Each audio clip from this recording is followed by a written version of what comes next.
तकदीर। बात बहुत पुरानी है। गुजरात के सूरत शहर में मनसुखलाल नाम के एक व्यापारी थे। इनका कीमती रत्न का कारोबार था। इनका कारोबार दुनिया के कई देशों में फैला हुआ था। पूरे सूरत शहर में इनका मान और सम्मान था। मनसुखलाल के दो बेटे थे जिनका नाम रामलाल और श्यामलाल था। रामलाल को दौलत और रुतबे का बहुत घमंड था, जबकि श्यामलाल एक शरीफ और सुलझा हुआ इंसान था। घमंड के साथ साथ रामलाल में ईर्ष्या और बेईमानी जैसे अवगुण भी थे। समय के साथ साथ मनसुखलाल की उम्र बढ़ती जा रही थी। ऐसे में उनके दोनों बेटों ने कारोबार में पिता का अधिक से अधिक हाथ बटाना शुरू कर दिया था। कुछ समय के पश्चात मनसुखलाल चल बसे और कारोबार का पूरा भार रामलाल और श्यामलाल के कंधों पर आ गया।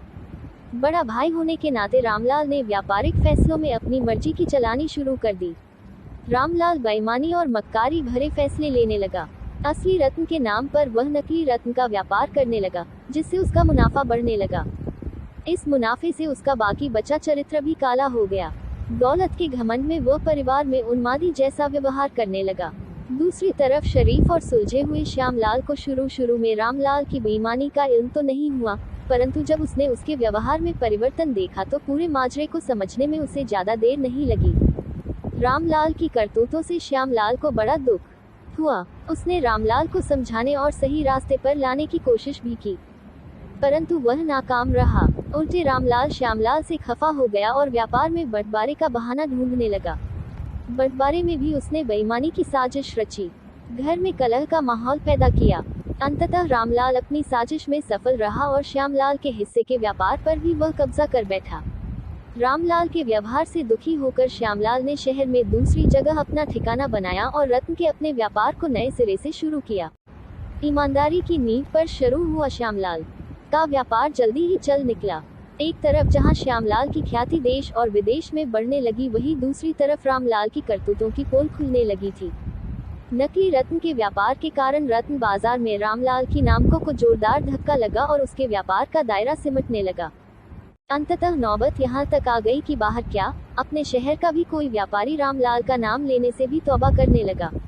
अब तो नौबत यहाँ तक आ गई कि रामलाल को धन के अभाव में अपना घर, दुकान, सामान तक बेचना पड़ रहा था। जल्दी ही रामलाल के हाथ से सब कुछ निकल गया और वो परिवार सहित सड़क पर आ गया।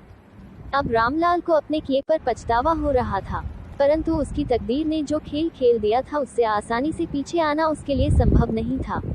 दूसरी तरफ श्यामलाल की तकदीर का खेल था, जिसकी बदौलत वह रंग से राजा बन गया था। जब रामलाल की बदहाली की खबर श्यामलाल को लगी तो उसे बड़ा दुख हुआ। पुरानी बातों को भूलकर वह भागा भागा अपने बड़े भाई रामलाल के पास पहुंचा और रामलाल के लाख मना करने के बाद भी उसे परिवार सहित अपने पास ले आया। ये भी तकदीर का ही खेल था कि जिस भाई के साथ रामलाल ने बदसलूकी कर उसे सड़क पर पहुंचा दिया था, वही भाई आज उसे सड़क से उठाकर अपने घर में ले आया था। कहानी से सीख। इस कहानी से यह शिक्षा मिलती है कि तकदीर कब किसके साथ क्या खेल खेल दे, इसका अंदाजा कोई नहीं लगा सकता।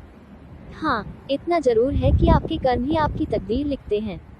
जिस तरह रामलाल और श्यामलाल के कर्मों के आधार पर तकदीर ने उसके साथ खेल खेला था, इसी तरह अच्छे कर्म करते रहना चाहिए। क्या पता कल तकदीर आपके साथ क्या खेल खेल जाए।